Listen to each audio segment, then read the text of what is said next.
जय हिंद। जैसा कि पिछले वीडियो में मैंने इलेक्ट्रॉन के खोज के बारे में बताया हुआ था और उसी क्रम को आगे बढ़ाते हैं।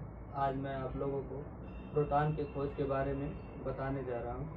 तो प्रोटॉन की खोज गोल्डस्टोनी नामक वैज्ञानिक ने किया था, परंतु उन्होंने इसे प्रोटॉन नाम नहीं दिया था। उन्होंने इसे कैनाल किरणें या धनात्मक किरणों का नाम दिया था।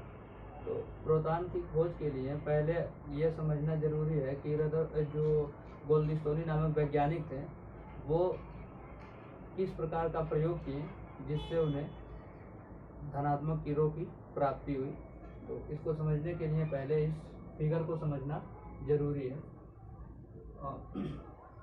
गोल्डस्टोनी ने एक विसर्जन नलिका लिया जिसमें उन्होंने वैक्यूम ट्यूब की सहायता से इसके अंदर निर्वात स्थापित किया और कम दाब स्थापित किया और एक तरफ इन्होंने एनोड लगाया और दूसरी तरफ छिद्रित कैथोड लगाया। यहाँ पे छिद्रित कैथोड होना ज़रूरी है क्योंकि अगर ये छिद्रित कैथोड नहीं होगा तो ये जो प्रयोग होगा बिल्कुल इलेक्ट्रॉन की खोज के जैसा हो जाएगा। और फिर उन्होंने क्या किया, इसे एक उच्च मतलब वोल्टेज से जोड़ दिया और इसमें विद्युत धारा को प्रवाहित किया नली के अंदर।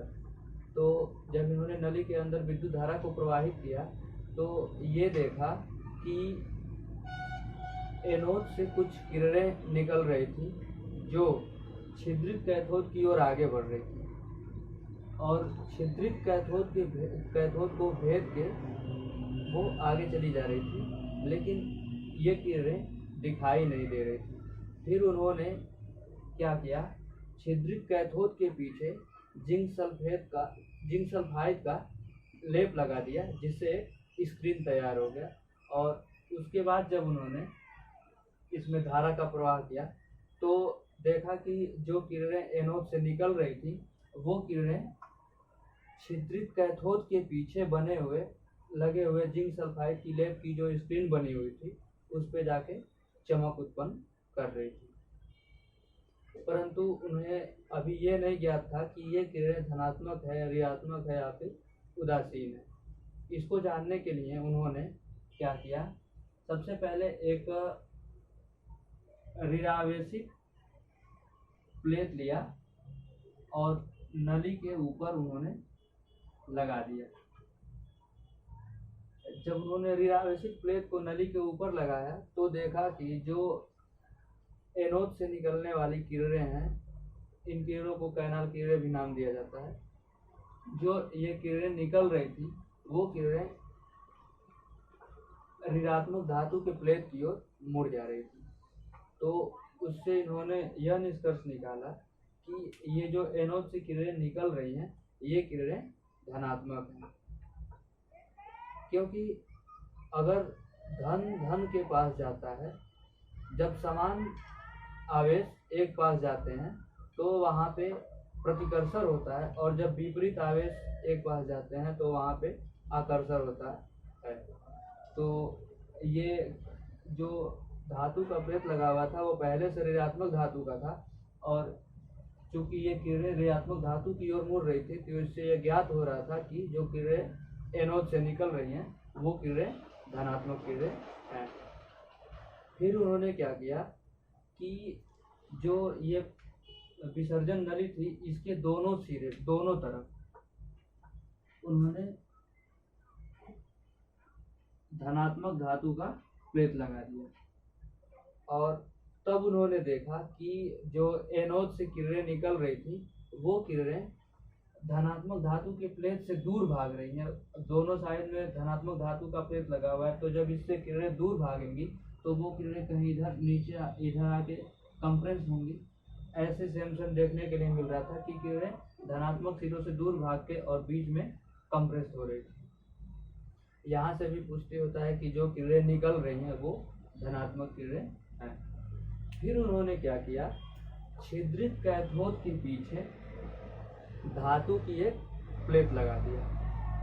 तो जब ये किरणें निकल रही थी एनोड से और इस धातु की प्लेट पे पड़ रही थी तो वो अपने मार्ग से विचलित हो जा रही थी और जिंक सल्फाइड की जो स्क्रीन लगी हुई थी इस पे चमक उत्पन्न कर रही थी।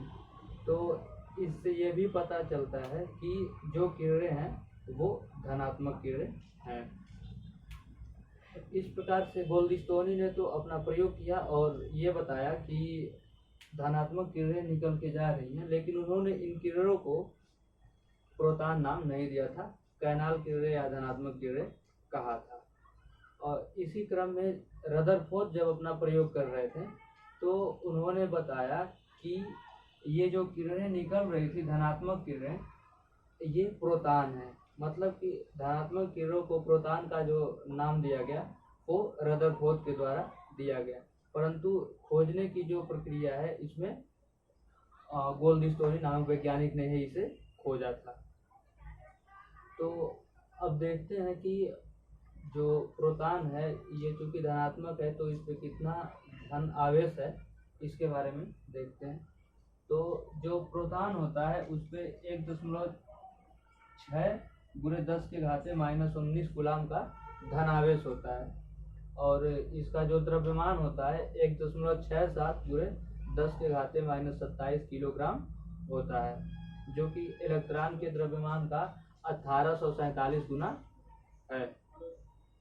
तो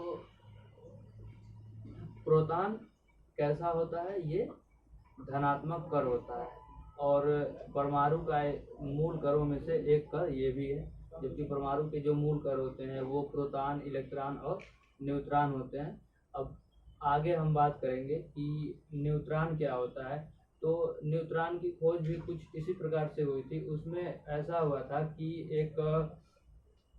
उसमें अल्फा कणों, एक ऐसा सोर्स लिया गया था जो अल्फा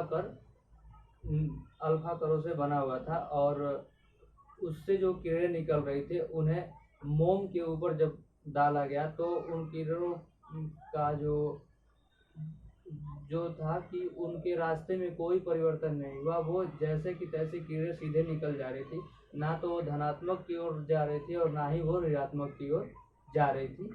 तो जिससे ये पता चलता है कि जो न्यूट्रॉन होता है वो ना तो धनात्मक होता है ना ही ऋणात्मक होता है, मतलब उस पर कोई आवेश नहीं होता है और उसका जो भार होता है वो इलेक्ट्रॉन, प्रोटॉन और न्यूट्रॉन से ज़्यादा होता है। फिर चूँकि ये परमाणु के जो है तीनों फंडामेंटल पार्टिकल हैं, तो अब कल बात करेंगे प्रोटॉन के बारे में अच्छे से और कल मैं आपको परमाणु के नाभिक के बारे में बताऊंगा कि नाभिक के अंदर क्या क्या होता है।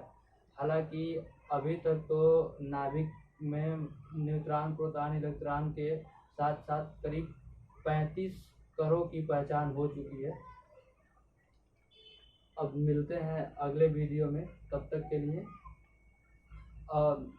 अगर ये वीडियो आपको लिए सहायताफुल हो तो चैनल को लाइक करें, सब्सक्राइब करें और शेयर करना ना भूलें। जय हिंद। मिलते हैं अगले वीडियो में, तब तक के लिए धन्यवाद।